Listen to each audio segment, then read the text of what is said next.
तो दोस्तों ऑरोबिंदो फार्मा के स्टॉक के एनालिसिस के बारे में हम इस वीडियो में बात करेंगे और जानेंगे कि अब आपको ऑरोबिंदो फार्मा के अंदर इन्वेस्ट करना चाहिए या नहीं। चलिए शुरू करते हैं। तो देखिए ऑरोबिंदो फार्मा काम क्या करता है। तो देखिए फार्मा कंपनी नाम में बता रहा है कि एक फार्मास्यूटिकल ये कंपनी है। अब ये कंपनी क्या प्रोड्यूस करती है, तो देखिए oral and injectable generic formulation को ये कंपनी मैन्युफैक्चर करती है और उसके अलावा एक्टिव फार्मास्यूटिकल इंग्रेडिएंट यानी कि कोई भी फार्मा प्रोडक्ट होता है उसका जो मेन जो रॉ मटेरियल होता है उसके अंदर वो ये कंपनी मैन्युफैक्चर करने का काम करती है। अब देखिए ये कंपनी क्या काम करती है इसके बारे में ज़्यादा ब्रीफ में नहीं बताऊंगा क्योंकि आप सभी को पता है ये फार्मा प्रोडक्ट मैन्युफैक्चर करती है और बहुत ही वैरायटी ऑफ प्रोडक्ट इनके पास अवेलेबल हैं। अब यहां पर हम सबसे पहले कंपनी के मार्केट कैप की अगर हम बात करें तो 44,000 करोड़ का कंपनी का मार्केट कैप है। एक लार्ज कैप कंपनी है और ये भी जो इतना करेक्शन हमें देखने को मिला है उसके बाद उससे पहले जो कंपनी का मार्केट कैप था वो 50,000 करोड़ से ऊपर था। यहां पर अगर आप देखोगे इंडस्ट्री का पी है 39 का और आपको मिल रहा है 8 के प्राइस टू अर्निंग रेशियो पे। देखिए मैं स्टैंड अलोन बेसिस का यहाँ पे पी नहीं लूंगा क्योंकि ऑरोबिंदो फार्मा की बहुत सारी सब्सिडरी कंपनीज है जहां से भी उसे रेवेन्यू जनरेट होता है। ऑल्दो जो भी यहाँ पे कंपनी के रिजल्ट आए थे तो वहां पे जो कंपनी के नंबर्स हैं वो हमें गिरते हुए नजर आए हैं। जो अर्निंग पर शेयर है वो कंपनी का गिरा है और अराउंड 55 रुपीज का कंपनी का अर्निंग पर शेयर आया अगर हम कॉन्सोलिडेटेड बेसिस पे बात करें तो। और उसके ऊपर जो कंपनी का प्राइस टू अर्निंग रेशियो निकल कर आता है अराउंड 14 to 15 टाइम्स का वहां पे कंपनी का प्राइस टू अर्निंग रेशियो निकल कर आता है। हाँ फिर भी आपको इंडस्ट्री के कंपैरिजन में सस्ते वैल्यूएशन पर ये स्टॉक मिल रहा है। अगर हम प्राइस टू बुक रेशियो की बात करें तो वो है 2.03 टाइम्स। यहां पर अगर आप देखोगे वैल्यूएशन पॉइंट ऑफ व्यू से यहां पे ऑरोबिंदो फार्मा के अंदर कोई भी इश्यूज हमें नजर नहीं आते हैं। अब यहाँ पे कंपनी के फाइनेंशियल ट्रेंड के ऊपर नजर डालिए। देखिए पिछले 4 साल से लगातार एक्सपोनेंशियली तरीके से हमें यहाँ पे कंपनी के रेवेन्यूज बढ़ते हुए नजर आ रहे हैं। और अगर प्रॉफिटेबिलिटी की बात करें तो एक साल यहाँ पे कंपनी का नेट प्रॉफिट गिरा था, बाकी हर साल यहाँ पे जो प्रॉफिटेबिलिटी है वो कंपनी की बढ़ती हुई हमें नजर आ रही है।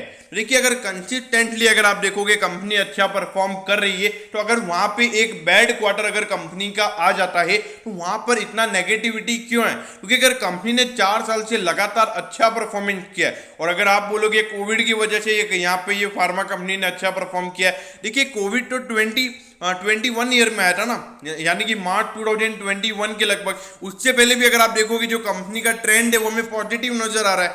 यहाँ पे ऐसे कुछ नेगेटिविटी मुझे ऑरोबिंदो फार्मा में नजर नहीं आती है। अब कंपनी के शेयर होल्डिंग पैटर्न के ऊपर नजर डालते हैं। देखिए जो कंपनी के प्रमोटर्स की होल्डिंग है वो है अराउंड 51%। देखिए अगर 50% से ऊपर का अगर प्रमोटर्स का होल्डिंग है मेरे ख्याल से मुझे यहाँ पे उसमें कोई इश्यूज नजर नहीं आते हैं। अगर फॉरेन इन्वेस्टर्स की बात करें तो उनका 23.7% का स्टेक है और उसके बाद में जो हमारे डोमेस्टिक म्यूचुअल फंड्स हैं उनका यहाँ पे 14.67% का स्टेक है। यहाँ पर अगर आप देखोगे मोटा मोटा 90% का स्टेक यहाँ पे बड़े लोगों के पास ही है। सिर्फ अराउंड 9-10% का जो स्टेक है वो यहाँ पे रिटेल इन्वेस्टर्स के पास है। यहाँ पर अगर आप देखोगे 90% अगर आपकी जो कंपनी की शेयर होल्डिंग है वो अगर बड़े लोगों के पास पड़ी है तो मेरे ख्याल से इसमें मुझे कोई इश्यू नजर नहीं आते हैं। हाँ यहाँ पे जो थोड़ा नेगेटिव रिजल्ट आया है तो किसी फॉरेन इन्वेस्टर ने यहाँ पे मेरे ख्याल से अपना स्टेक कम किया होगा, तभी हमें 7 से 8% स्टॉक गिरता हुआ नजर आया है। क्योंकि अगर कोई इतना सेल नहीं करता तो मेरे को नहीं लगता एक रिटेल इन्वेस्टर की वजह से यहाँ पे ये प्रॉफिट बुकिंग हुई है। अब यहाँ पे हम 3 क्वार्टर्स के देखिए, पहले हमने 4 फाइनेंशियल ईयर के फाइनेंशियल ट्रेंड को देखा है, अभी हम पिछले 3 क्वार्टर्स के परफॉर्मेंस पे देखते हैं। यहाँ पर अगर आप देखोगे एक इश्यू जो मुझे यहाँ पे कंपनी के रेवेन्यूज में नजर आता है वो ये कि पिछले तीनों क्वार्टर्स से कंपनी का रेवेन्यू हमें 300 करोड़ से गिरता हुआ नजर आ रहा है। ये देखिए 6,364 करोड़ से यहाँ पे 6,001 हुआ और अभी 5,701। ये एक इश्यू मुझे ऑरोबिंदो फार्मा में नजर आ रहा है क्योंकि यहाँ पे 2 लगातार बैड क्वार्टर्स ऑरोबिंदो फार्मा ने रिपोर्ट किए हैं। अब अगर प्रॉफिटेबिलिटी की बात करें तो देखिए ये जो प्रॉफिट का नंबर है 2,960 करोड़ का, ये थोड़ा जो कंपनी को एक एडिशनल गेन हुआ था, कोई सब्सिडरी वगैरह कंपनी ने बेची थी उसके बाद हुआ था, तो बाकी नॉर्मली 800 से 900 करोड़ की कंपनी प्रॉफिट कमाती है। देखिए 809 करोड़ का यहाँ पे कंपनी का टोटल रेवेन्यू है, फिर टोटल प्रॉफिट है और उसके बाद में 778 68 करोड़ का यहाँ पे कंपनी का टोटल नेट प्रॉफिट निकल कर आया है। तो अगर आप देखोगे पिछले 3 क्वार्टर से थोड़ा परफॉर्मेंस यहाँ पे अच्छा नहीं है, तो उसकी वजह से थोड़ा मार्केट यहाँ पे हमें नेगेटिव वे में ये जाता हुआ नजर आ रहा है। लेकिन देखिए अभी हमने जो यहाँ पे price to earning ratio company का कैलकुलेट किया है, तो इस अर्निंग के बेसिस पे क्या है, अब ये अर्निंग यहाँ से अगर कंपनी की ग्रो होती है तो उसके हिसाब से यहाँ पे मार्केट बिहेव करेगा।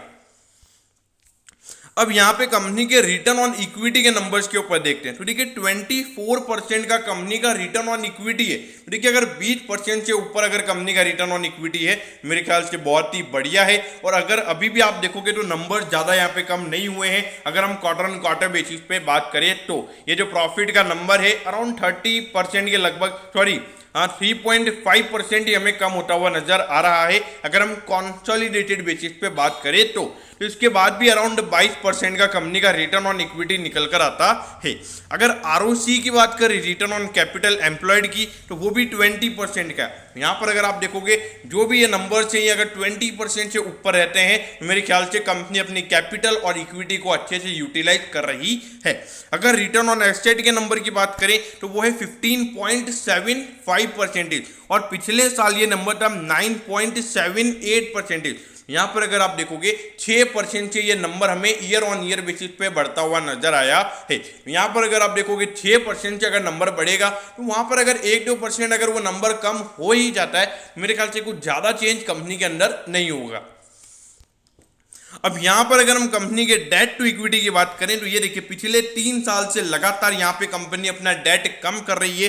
पहले 0.49 का कंपनी का डेट टू इक्विटी था, फिर 19-20 के फाइनेंशियल ईयर एंड में ये नंबर 3.2 हो गया, फिर उसके बाद में 0.23। यहाँ पर अगर आप देखोगे ऑलमोस्ट अगर देखा जाए तो कंपनी डेट फ्री होती हुई हमें नजर आ रही है। और जिस तरीके से ये डेट कम हो रहा है, अगर ये कंपनी लगातार अपना डेट पे करती है, मेरे ख्याल से आने वाले 2 साल में ये कंपनी पूरी डेट फ्री होती हुई हमें नजर आएगी। और देखिए अगर कंपनी डेट फ्री होगी तो उससे कंपनी को और एक बेनिफिट है, क्योंकि जो कंपनी का जो नेट प्रॉफिट का जो मार्जिन परसेंटेज है वो हमें और बढ़ता हुआ नजर आएगा, क्योंकि अभी कंपनी जो इंटरेस्ट पेमेंट में जो पैसा दे रही है वो कंपनी के पास at the end net profit में बचेगा। अब ये देखिए 761 पे यहाँ पे ऑरोबिंदो फार्मा का स्टॉक अभी ट्रेड हो रहा है और ऑलमोस्ट 8% ये स्टॉक पिछले ट्रेडिंग सेशन पे डाउन था। अगर हम ऑल टाइम हाई की बात करें तो वो है 1063 का, यानी कि अराउंड 30% का करेक्शन हमें स्टॉक में देखने को मिल गया है अगर हम इसके ऑल टाइम हाई से बात करें तो। और अगर हम इसके 5 साल के रिटर्न की अगर हम बात करें, वैसे ये स्टॉक 2018 में लिस्ट हुआ था तो वहां से सिर्फ 3% के रिटर्न स्टॉक ने दिए। देखिए अगर हम फंडामेंटली अगर हम वैल्यूएशन की बात करें तो वैल्यूएशन जो भी कंपनी का जो प्रॉफिट है जो इतना गिरा है, उसके बाद भी यहाँ पे वैल्यूएशन के कंसर्न नजर नहीं आते हैं। अब उसके बाद अगर हम बात करें long term investment point of view से, तो देखिए पूरी फार्मा इंडस्ट्री की अगर हम बात करें तो यहाँ पे जो एक्सपेक्टेशन मार्केट ने रखी थी वो एक्सपेक्टेशन ये कंपनी फुलफिल करती हुई नजर नहीं आ रही है। तो इसलिए जो हमारे फॉरेन इन्वेस्टर्स हैं वो यहाँ पे मेरे ख्याल से थोड़ा प्रॉफिट बुकिंग कर रहे हैं। अब एज अ रिटेल इन्वेस्टर आपने क्या करना चाहिए? देखिए सबसे पहला क्वेश्चन आता है कि अगर आपने इसमें ऑलरेडी इन्वेस्ट कर रखा है तो आपने क्या करना चाहिए। कि ऑरोबिंदो फार्मा में अंदर आपने ऑलरेडी इन्वेस्ट किया हुआ है तो थोड़ा एवरेजिंग आप कर सकते हो, लेकिन आपको ये ध्यान रखना होगा कि आपके पोर्टफोलियो का ज़्यादा हिस्सा यहाँ पे ऑरोबिंदो फार्मा में ना चला जाए। कि फार्मा इंडस्ट्री की अगर हम बात करें तो थोड़ा बियरिश प्रेशर हमें यहाँ पे नजर आ रहा है, तो कब तक ये साइकिल चलेगी ये किसी को पता नहीं है। तो यहाँ पे आपको एसेट एलोकेशन का ध्यान रखना पड़ेगा, क्योंकि फार्मा सेक्टर के अंदर अगर आपका ज़्यादा एलोकेशन हो जाएगा तो हो सकता है कि अगर बहुत लंबे टाइम तक अगर बियरिश प्रेशर रहता है तो यहाँ पे आपके लिए इश्यूज क्रिएट हो सकते हैं। अब अगर हम बात करें जिनको लॉन्ग टर्म इन्वेस्ट करना है, देखिए लॉन्ग टर्म इन्वेस्ट करना है तो यहाँ पर आप इन्वेस्ट कर सकते हो। 30% स्टॉक डाउन है और मुझे लगता है कंपनी का जो बैड क्वार्टर, देखिए सबसे पहली चीज मैं आपको यहाँ पे ये दिखा रहा हूँ, फाइनेंशियल ट्रेंड के ऊपर नजर डालिए तो यहाँ पे कोई चीजें चेंज हुई है। अब देखिए 1-2 क्वार्टर्स अगर कंपनी के बैड हैं तो एज ए इन्वेस्टर आपके लिए एक अपॉर्चुनिटी कि आप उस कंपनी में इन्वेस्ट करें अगर मार्केट उसे नेगेटिव वे में ले रहा है तो। अब देखिए अगर आप कंपनी के फंडामेंटल देखोगे, डेट इक्विटी ज्यादा कंपनी का है नहीं है, डेट कंपनी का कम है। उसके अलावा अगर हम कंपनी के रेवेन्यूज की बात करें 1-2 क्वार्टर्स बैड है, लेकिन आप ये देखिए ना कि कंपनी रिकवर कर सकती है। मेरे ख्याल से कंपनी रिकवर कर सकती है। तो अगर आप लॉन्ग टर्म इन्वेस्ट करना चाहते हैं मेरे ख्याल से इन्वेस्ट कर सकते हैं। और उसके बाद में अगर स्टॉक गिरता है तो मेरे ख्याल से एवरेजिंग भी यहाँ पे की जा सकती है। लेकिन मैं आपको एक चीज बता दूं कि फार्मा सेक्टर से आपकी ज्यादा एक्सपेक्टेशन नहीं होनी चाहिए। मतलब 10 से 15% की आपकी रिटर्न एक्सपेक्टेशन होने चाहिए, मतलब 10 से 15% का CAGR का आपका एक्सपेक्टेशन होना चाहिए, तो ये मेरे ख्याल से आपने यहाँ इन्वेस्ट करना चाहिए। अगर आप एक एग्रेसिव इन्वेस्टर हो तो मेरे ख्याल से ये सेक्टर भी आपके लिए नहीं है, क्योंकि अगर आप देखोगे इसमें आप डबल डिजिट मतलब 20 से 25% की ग्रोथ आप एक्सपेक्ट नहीं कर सकते, तो क्योंकि ये कंपनी अगर देखा जाए तो यहाँ पे बहुत ज़्यादा कंपटीशन हमारे लिस्टेड पेयर्स में बढ़ चुका है, क्योंकि अगर आप देखोगे बहुत ज़्यादा कंपनी फार्मा सेक्टर में लिस्ट हो गई है, और यहाँ पर अगर आप देखोगे कुछ अल्फा क्रिएट होगा, मुझे वो भी नहीं लगता कि कुछ अल्फा यहाँ पे क्रिएट होने वाला है। और अगर शॉर्ट टर्म की बात करें तो शॉर्ट टर्म में यहाँ पे थोड़ा सेलिंग प्रेशर रह सकता है, क्योंकि जो कंपनी के रिजल्ट हैं अभी इतने अच्छे नहीं आए हैं, तो मुझे लगता है शॉर्ट टर्म में यहाँ पे स्टॉक को अवॉइड करना ही सही रहेगा। तो दोस्तों मैं होप करता हूँ कि ऑरोबिंदो फार्मा के स्टॉक के एनालिसिस के बारे में आपको सब कुछ पता चल गया होगा। अगर आपकी कोई भी क्वेरीज है तो आप कमेंट कीजिए, मैं जरूर आपके कमेंट पर रिप्लाई करूंगा। ओके दोस्तों, thank you, have a nice day.